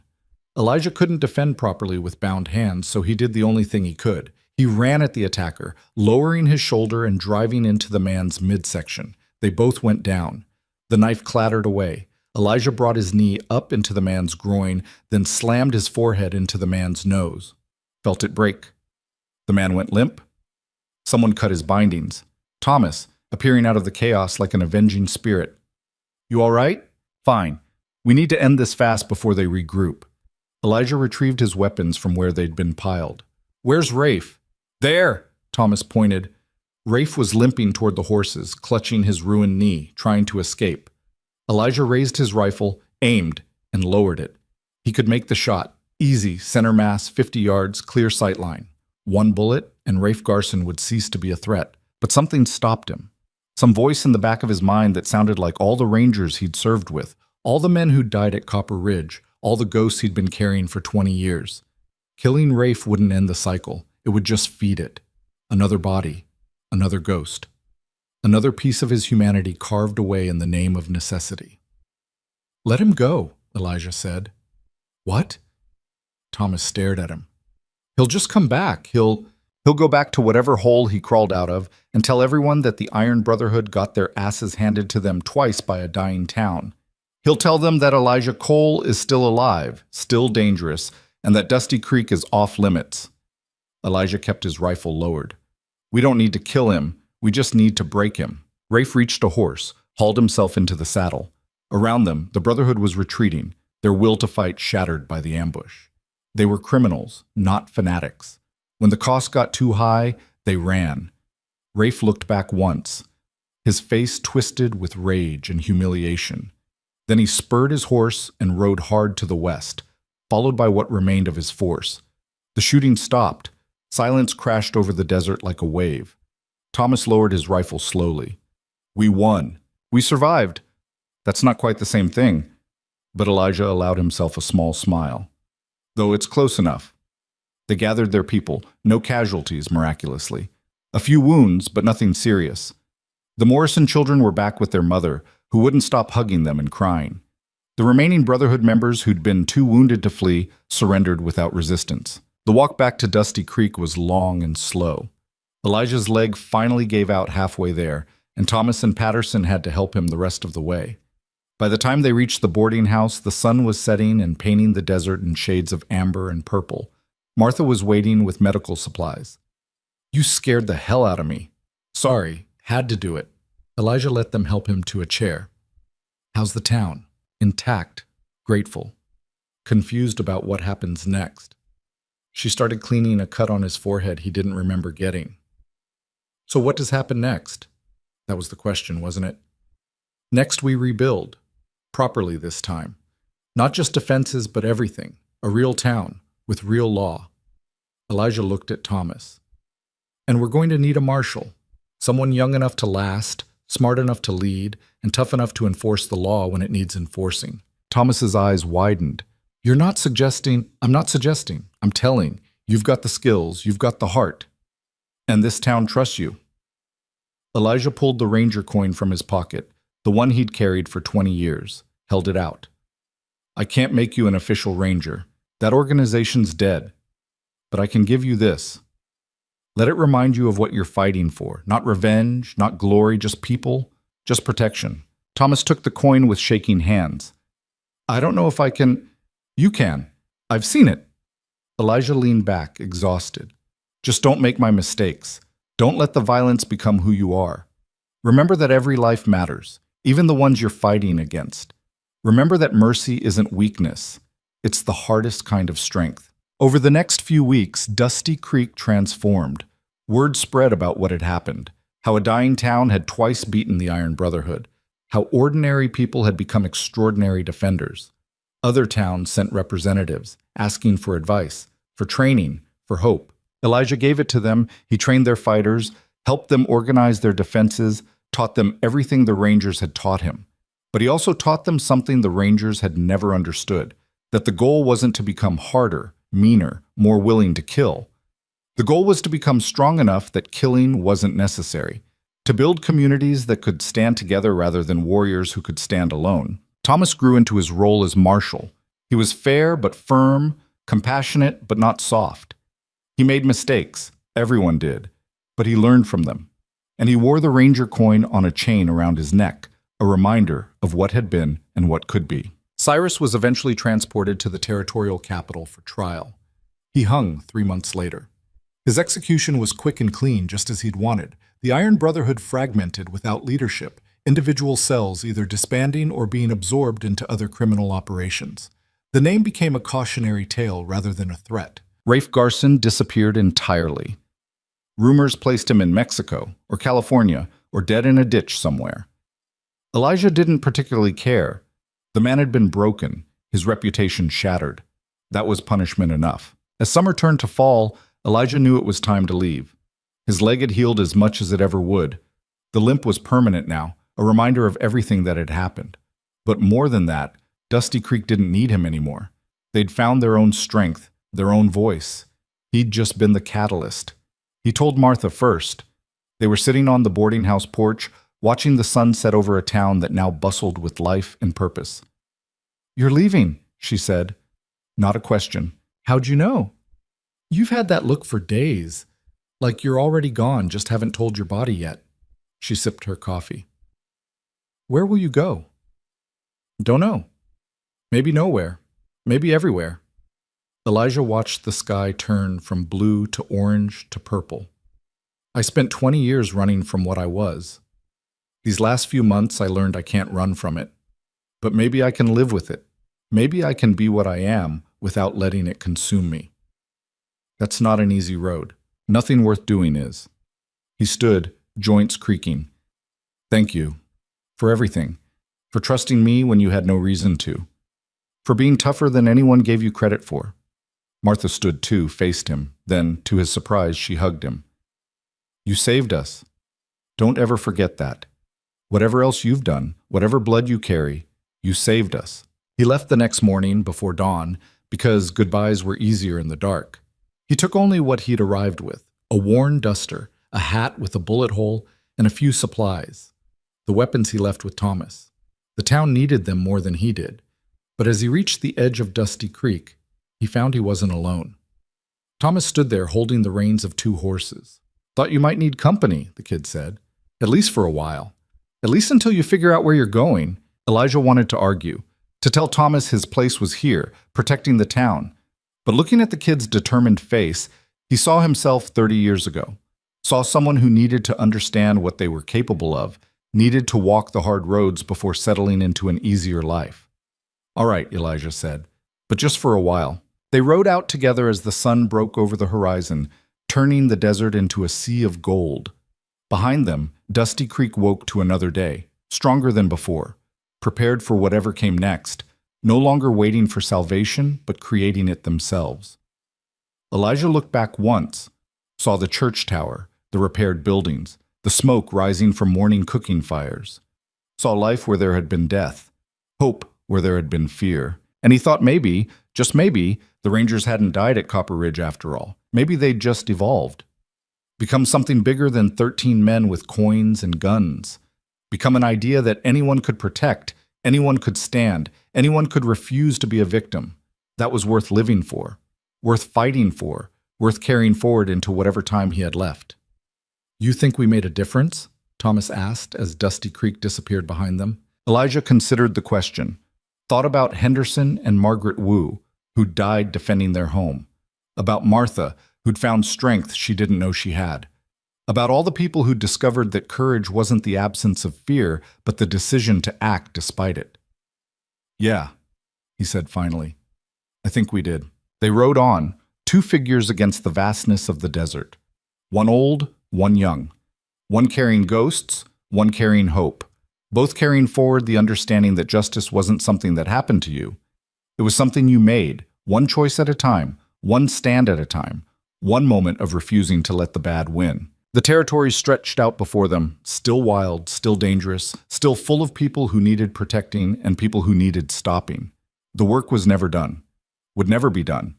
But that was all right, because now Elijah Cole understood something he hadn't grasped in all his years as a ranger, in all his years of running and hiding and trying to forget. You couldn't escape what you were. You could only choose what to do with it. And he'd chosen to protect, to teach, to build rather than just destroy. That wouldn't erase the 37 men he'd killed at the Garza compound. Wouldn't bring back his fallen brothers. Wouldn't undo the 2 decades of blood and darkness. But it was a start. Maybe that was all anyone got. A chance to start over, to try again, to be slightly better than yesterday. The desert wind picked up, carrying the smell of sage and dust and possibility. Somewhere ahead, another town probably needed help. Another group of people probably needed someone to show them they could stand. Elijah would find them, teach them, then move on before they could make him into a legend again. Because legends were lies.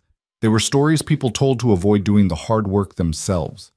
Real change came from ordinary people finding extraordinary courage. Farmers becoming fighters, shopkeepers becoming soldiers, communities becoming fortresses not of stone, but of will. That was the truth the Rangers had never fully understood. That was the lesson Dusty Creek had taught him. And that was the message he'd carry forward, for however many days he had left. Behind them, the sun continued to rise. Ahead of them, the desert stretched endlessly. And between those two certainties, 2 riders moved through the morning light, carrying forward the understanding that sometimes the hardest battles aren't fought with guns, but with the choice to keep going, keep trying, keep believing that one person's stand can inspire a town's awakening. That redemption isn't a destination, but a direction. And that legends don't save people. People save themselves. They just sometimes need someone to show them how.